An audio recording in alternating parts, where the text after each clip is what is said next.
Allah. Aku tidak mampu mendidiknya ya Allah, tapi Engkau yang beri hidayah. Berikan hidayah kepada suamiku ya Allah, supaya dia menjadi suami yang menjadi imamku dunia akhirat. Jangan pergi cerita sama tetangga, itu suamiku pelitnya nah. Sudah pelit kalau tidur ngorok, sudah itu keluar lagi nyiurnya.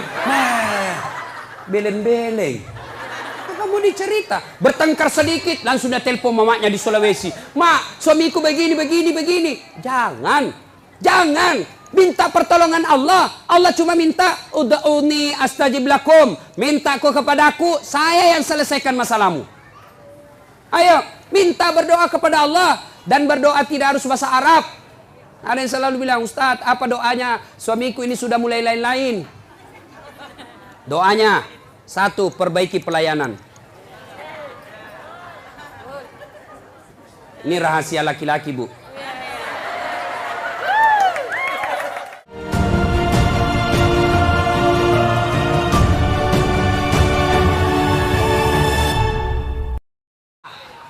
Khadijah 45 tahun, Rasulullah 25 tahun. Khadijah 40 tahun, Rasulullah 25 tahun. Selisih 15 tahun. Sudah. Setelah menikah, Khadijah sebelum menikah, Bu, Khadijah sebelum menikah itu kaya. Kekayaan beliau 22/3, lebih dari setengah barang-barang mewah yang ada di Mekah miliknya Khadijah. Bayangkan, kaya. Tapi apa yang terjadi? Setelah menikah dengan Nabi, bangkrut, habis duitnya, kasihan. Suatu kali Nabi tidur di pahanya Khadijah. Tidur di paha Khadijah. Tidur. Ibu-ibu sudah pernah kasih tidur di paha? Nah, ibu-ibu sudah pernah kasih tidur suaminya di paha? Bohong-bohong. Begitu suaminya mau dipakai, genis sekali. Bagaimana suaminya kada selingkuh? Ibu kada tahu mengurusi. Nah, coba itu Khadijah, Ibu. Beliau tidur suaminya. Lalu dia lihat-lihat suaminya dengan wajah yang lusuh, capek. Bukan jelek ya, capek. Kan kentara muka yang capek. Seperti mukanya Ustaz Das'ad. Capek, Bu, capek betul. Dia bilang istriku, mama nyecek, kasihan suamiku. Matoa nih kasih. Sudah tidur. Lalu Khadijah melihat suaminya dan berkata dalam hati, wahai orang-orang Mekah, ayuhan nas, wahai manusia, kenapa kau benci betul ini manusia? Dia lihat di suaminya, kenapa kau benci betul ini manusia? Tidak pernah bicara kasar, tidak pernah nipu kamu, tidak pernah ngambil barang hakmu, tidak pernah merugikan kalian. Ini manusia kok kamu benci? Khadijah sambil melihat suaminya, menetes air matanya. Pas menetes air matanya, jatuh di pipinya Nabi. Nabi terbangun dan melihat dan berkata, wahai Ummul Mukminin, ibunya orang Islam, kenapa kau menangis? Apa kau menyesal menikah sama saya? Tadi kau perempuan janda yang dihormati, sekarang kau dihina gara-gara suamimu saya. Apa kau menyesal karena tadi kau kaya, sekarang kau miskin? Khadijah berkata, tidak demi Allah. Saya tidak pernah menyesal menikah sama engkau ya Muhammad. Malah saya bangga engkau menjadi suamiku. Cuma yang aku pikir, saya sekarang sudah tua renta. Sebentar lagi ajal menjemputku. Hartaku sudah habis. Siapa yang akan menolong engkau nanti ketika ajal sudah menjemput saya? Orang tidak menghina kamu di Mekah. Orang masih malu menyerang kamu karena ada Khadijah, janda bangsawan Mekah yang disegani. Bagaimana nanti kalau saya sudah meninggal? Siapa yang tolong kamu? Siapa kasihan yang kasih bantu lagi kau keuangan? Lalu Khadijah berkata, ya Muhammad, andai saja besok saya meninggal, engkau kebumikan saya dan tulang-tulangku kau bisa jual untuk membantu dakwamu. Andai tulangku laku untuk kau jual untuk bantu dakwamu ya Muhammad. Cintanya Khadijah kepada suaminya. Kita ibu, bukan cinta, aja suaminya. Baru 1 jam pergi suaminya menelpon, di mana kau Pak? Ya kau lisu, pulang kok. Awas kok ndak pulang kok. Ini. Nggak ada di sini. Nah, motor lolos. Bu, halo ibu. Biar ibu jidatnya hitam sholat. Senin Kamis ibu puasa, ngajar ngaji di TKTPA, tapi ridho suami tidak ibu miliki, tidak bakal ibu masuk surga. Bahkan Nabi jelaskan, andai saja boleh manusia sujud kepada sesamanya manusia, itu istri saya wajibkan sujud di depan suaminya. Kenapa bisa Ustaz? Karena ibu harus tahu, kami laki-laki suami tidak boleh masuk surga sebelum istrinya dulu diperiksa. Kalau ibu rajin sholat, ibu rajin puasa, ibu rajin tadarus, suaminya peselingkuh, suaminya tukang judi, suaminya tidak sholat, suaminya pengedar narkoba, tapi ibu alim, muslimah yang baik, tidak ada urusan. Suami masuk neraka, ibu tetap masuk surga. Bahkan Nabi menjelaskan istri yang taat sama suaminya, padahal suaminya pembuat maksiat, kata Nabi, nih 7 surga kau masuki, tadahulul jannati bisalam. Pilih kau ini 7 pintu surga mana kau masuki. Meskipun suamimu bajingan. Beda kami laki-laki. Suaminya ulama, suaminya penceramah, suaminya hafiz Quran, tapi istrinya tidak pakai jilbab. Suami istrinya suka pi bertetangga bertengkar, suaminya suka menghasut, suaminya suka ngambil kue kalau pi pengantin. Istrinya. Ibu-ibu Pak Doko, yang selalu saya istilahkan ibu-ibu Columbus, kelompok ibu-ibu pembungkus.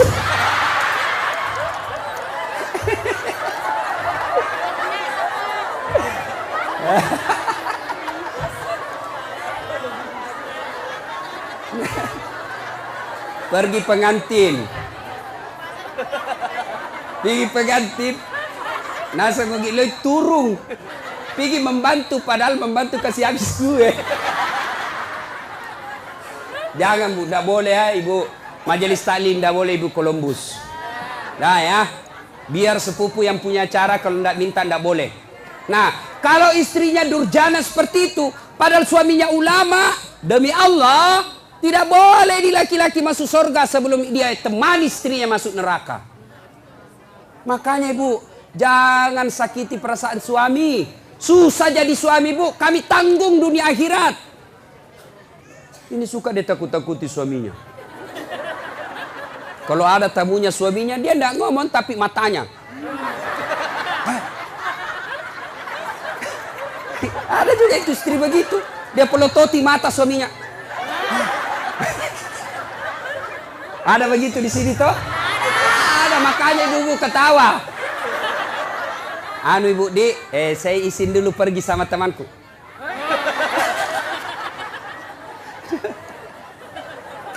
Nah, subhanallah, Hadijah, itulah Hadijah. Karena waktu yang terbatas.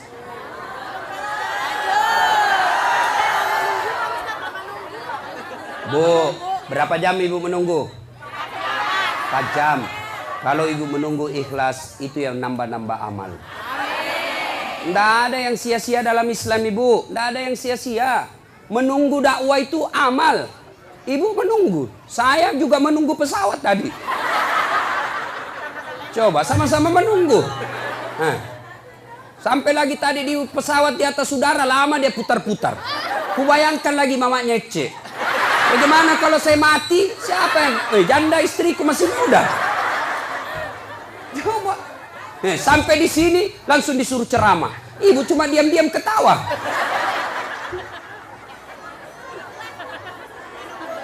Minum, saya puasa ibu. Nah, siapa tahu ada yang mau traktir saya buka puasa. Ibu Rahmat Mas'ud tadi sudah telepon saya, Ustaz buka di rumah, bahkan kepiting. Karena beliau itu tahu betul kesenangan saya, kepiting. Masih muda ibu. Kolesterol, baca bismillah, lari kolesterol. Setan aja dikasih lari itu bukan bismillah, apalagi cuma kolesterol. Nah sudah. Nah, ketika Khadijah radhiyallahu istri Nabi sakaratil maut, madangi.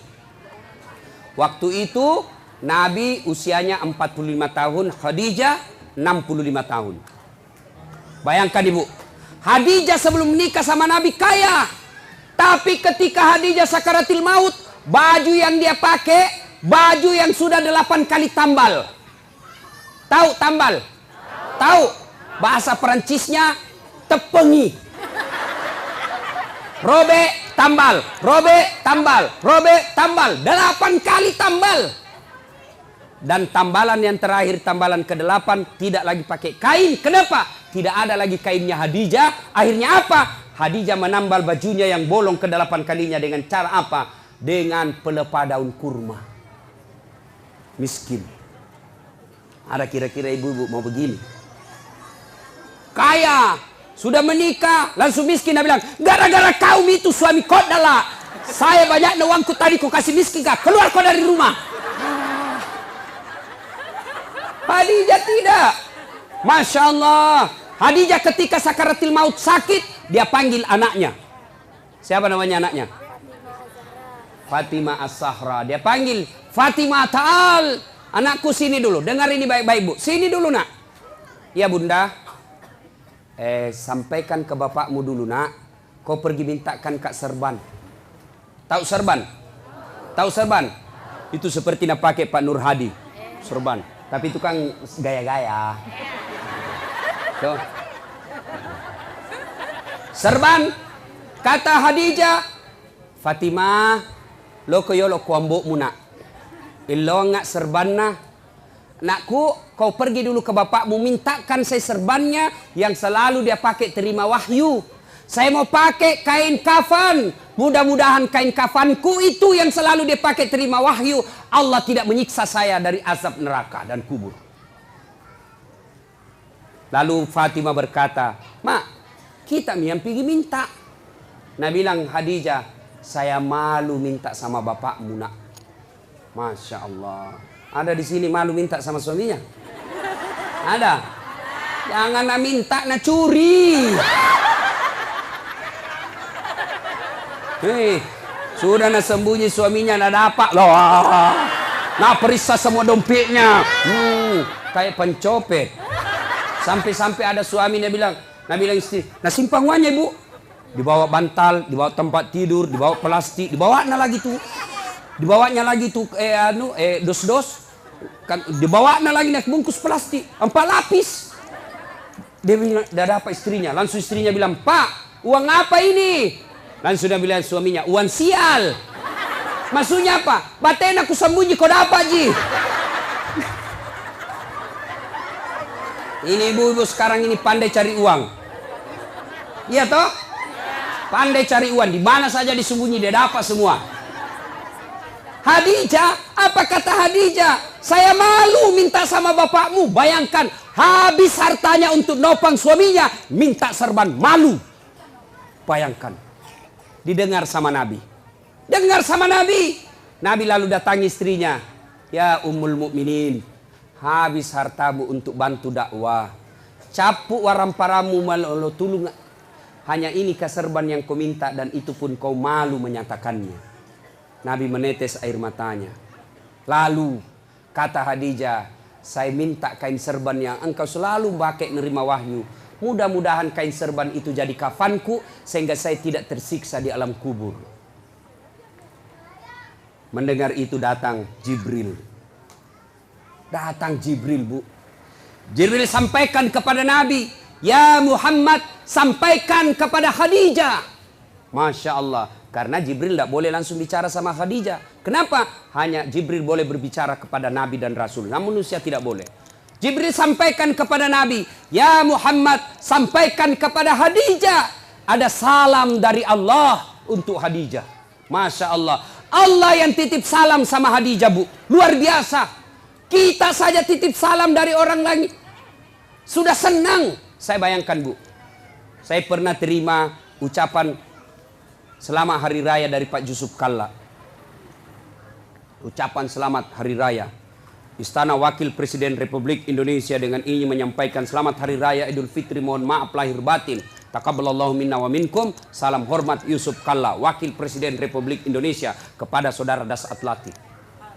Seterima itu Bu, saya buka, saya kasih lihat semua sepupuku di kampung. Ita ko cule capok. Lihat kok sepupumu. Lihat kok. Itu baru manusia kita sudah bangga. Allah yang titip salam kepada Khadijah. Ya Muhammad, sampaikan ada salam dari Allah. Dan sampaikan kepada Khadijah, Allah sudah sediakan istana dalam surga. Subhanallah. Sudah dalam surga istana lagi. Sampaikan kepada Khadijah, Allah sediakan istana untuk Khadijah yang terbuat dari mutiara. Tidak terbuat dari jamrud, tidak terbuat dari emas, tidak terbuat dari nikel, terbuat dari apa? Nabi Jibril katakan terbuat dari mutiara. Kenapa? Khadijah punya sifat mutiara. Apa sifat mutiara? Ibu tahu mutiara? Hidup di dasar laut, yang masuk ke dalam perutnya pasir, yang masuk ke dalam tanahnya kerikil-kerikil. Tapi setelah masuk dalam perutnya Khadijah, perutnya mutiara, apa yang keluar? Tadi keluar pasir, tadi keluar kerikil-kerikil batu. Apa yang keluar setelah dia buka cangkangnya? Apa yang keluar? Mutiara. Artinya Khadijah tidak pernah cerita keluhannya kepada orang lain. Ini yang ibu-ibu banyak miliki sekarang. Suka cerita kelemahannya, suka cerita masalahnya rumah tangga kepada orang lain. Bahkan lebih aneh lagi, dia cerita kelemahan suaminya di Facebook.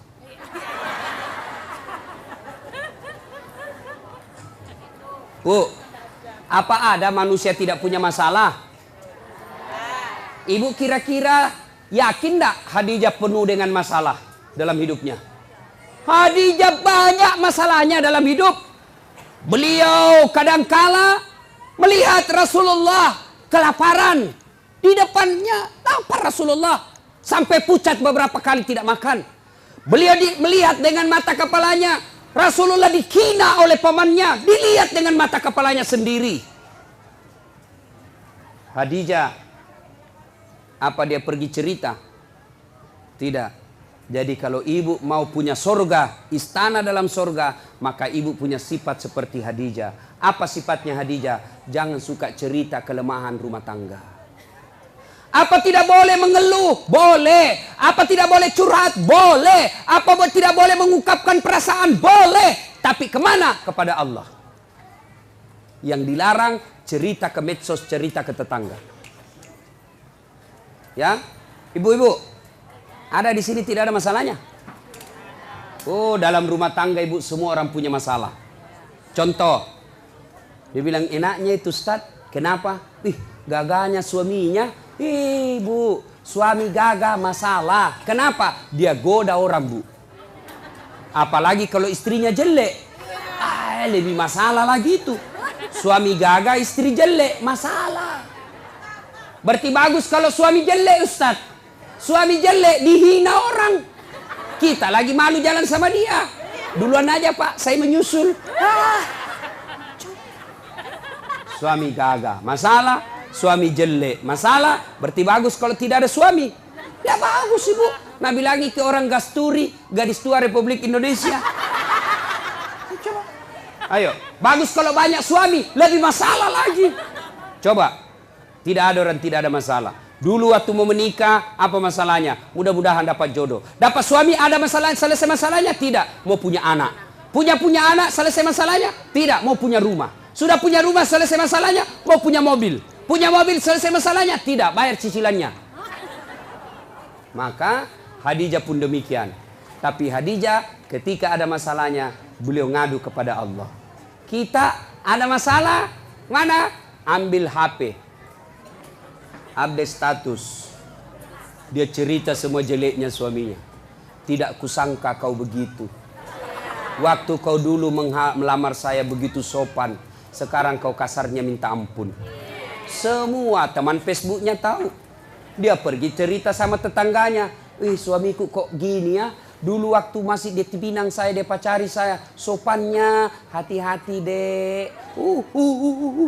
Pelan-pelan dek. Ada batu di depan, hati-hati. Itu waktu masih gadis. Sekarang sudah anak punya 3, tahan tuh kakiku. Dia bilang, di mana kau simpan matamu dong? Nah, jangan cerita kejelekan suami ke orang lain. Lebih mana? ngadu kepada Allah. Ya Allah, begitu baik suami saya dari tahun pertama sampai tahun 10.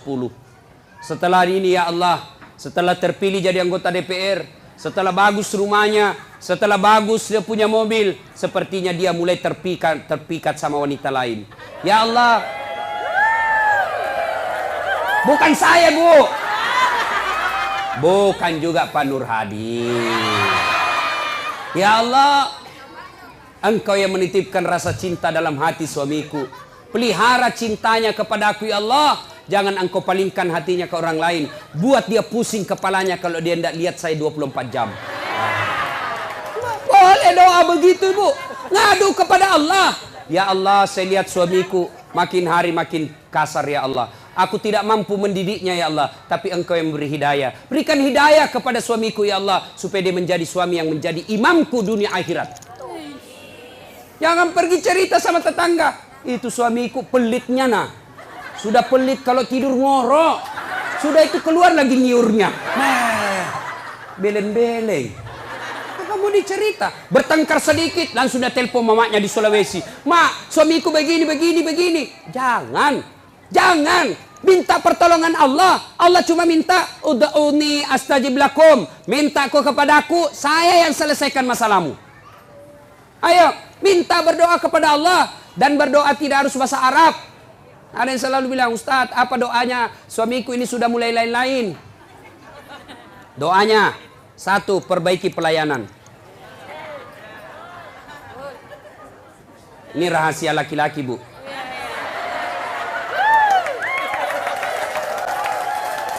Bu, yang kedua, hormati mertuanya, muliakan orang tuanya, saudaranya juga. Yang ketiga, ibu harus selalu cantik di rumah. Yang keempat, jangan bicara kasar sama suami. Kalau ibu mampu lakukan ini, suami mau kawin lagi, maka ada yang bantu ibu. Siapa? Mertua. Maka datanglah mamanya, hehehe. Agak si melo bene. Apalagi kau mau kawin lagi itu. Coba lihat istrimu, bagusnya Masya Allah. Kalau saya datang ke Balikpapan, saya belum bangun sudah siap sarapan.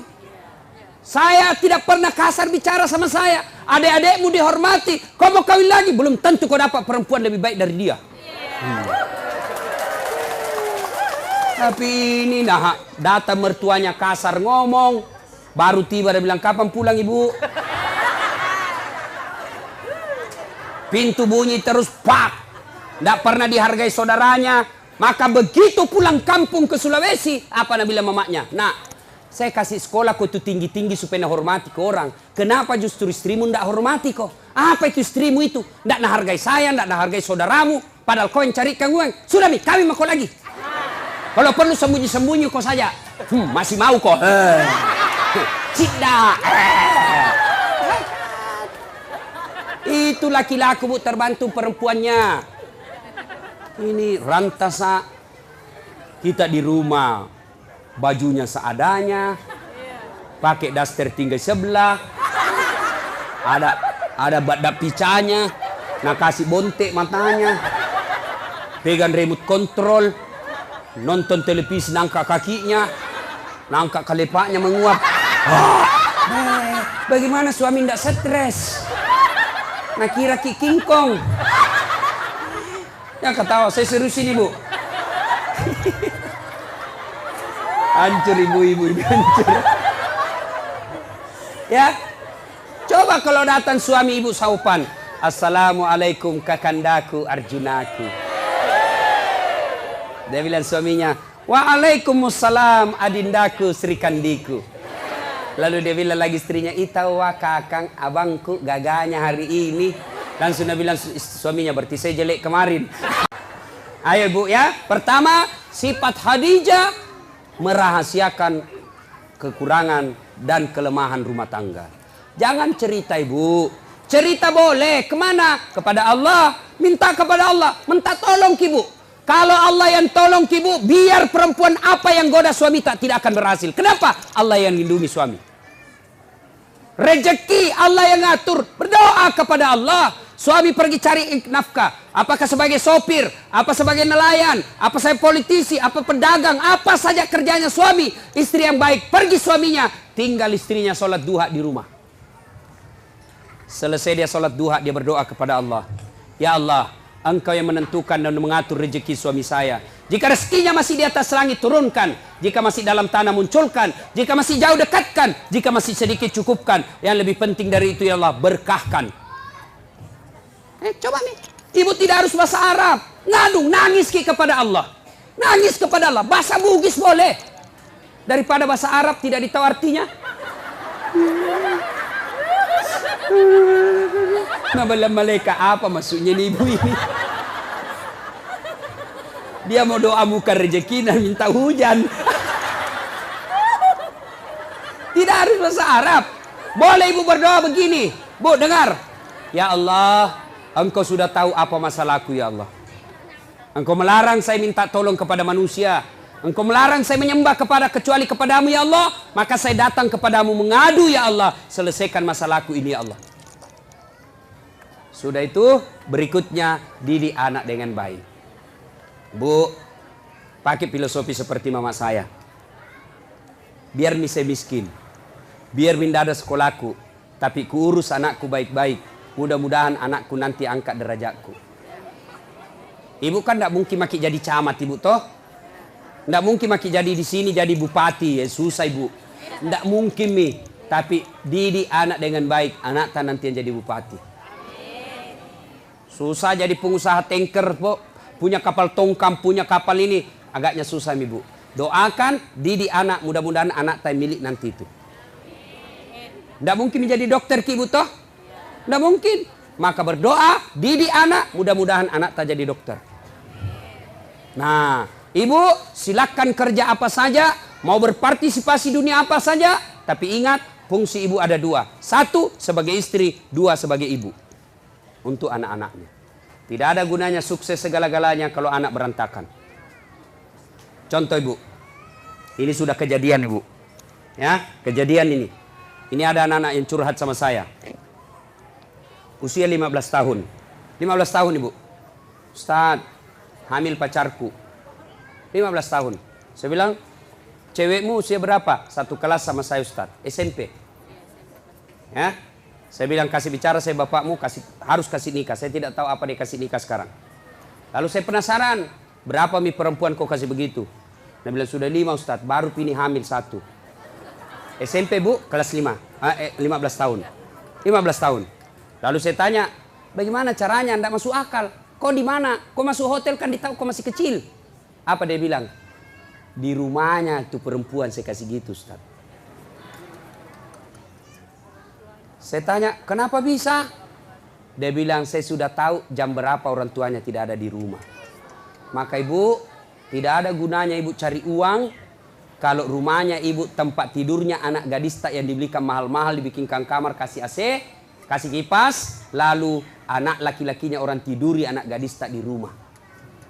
Itu fungsinya ada perempuan di rumah. Jelas ibu ya? Itu bukan cuma satu yang begitu. Banyak yang curhat sama saya ibu soal begitu. Maka ibu didik anak. Ya, menurut Quran, ibu itu, istri itu fungsinya katifun. Ya, apa itu katifun? Satu, diartikan ketek. Kalepa. Apa? Gendong anakmu. Fungsinya ibu. Sekarang siapa yang gendong anak tak? Kareta. Dorong-dorong. Sambil menyanyi. Dorong-dorong. Tidak pernah gendong anaknya. Maka jangan heran anak-anak sekarang tidak dekat hubungannya sama orang tuanya gara-gara tidak pernah digendong-gendong anaknya. Masih 2 tahun nak kasih PAUD. Apa itu? Pendidikan usia dini. 4 tahun nak kasih masuk TK. 7 tahun SD. Kapan kita didik anak tak? Cepat sekali ambil orang.